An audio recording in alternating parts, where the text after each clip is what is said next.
We are extremely disappointed. Developing nations slammed a global climate financing deal as woefully insufficient, as delegates at the COP29 summit in Baku adopted a $300 billion annual target on Sunday to help them deal with impacts of climate change.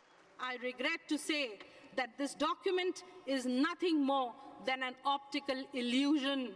This, in our opinion, will not address the enormity of the challenge we all face. The agreement was clinched in overtime at the two-week conference in Azerbaijan's capital. It commits rich countries to providing $300 billion a year by 2035 in climate financing. That's a boost from the previous deal of $100 billion annually by 2020. That earlier goal was met 2 years late in 2022 and expires next year. United Nations climate chief Simon Steele hailed the agreement as one that would keep the clean energy boom growing and urged developed nations to keep their promises this time. It has been a difficult journey, but we've delivered a deal.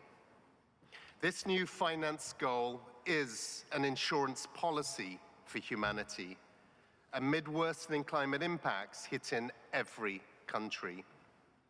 But like any insurance policy, it only works if premiums are paid in full and on time. The summit cut to the heart of the debate over the financial responsibility of industrialized countries to compensate others for worsening damage from climate change after their historic use of fossil fuels caused the bulk of greenhouse gas emissions. It also laid bare divisions between developing nations reeling from costs of storms, floods and droughts, and wealthy governments facing tight domestic budgets and surging geopolitical tensions. And yet we do feel that the result of today is actually exceptionally important. We are living in a time of truly challenging geopolitics, and we should simply not have the illusion that it will soon get better.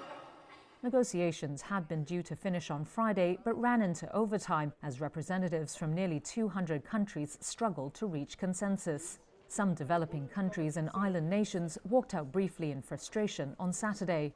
The final deal also failed to set out detailed steps for how countries will act on last year's climate summit pledge to transition away from fossil fuels and triple renewable energy capacity this decade.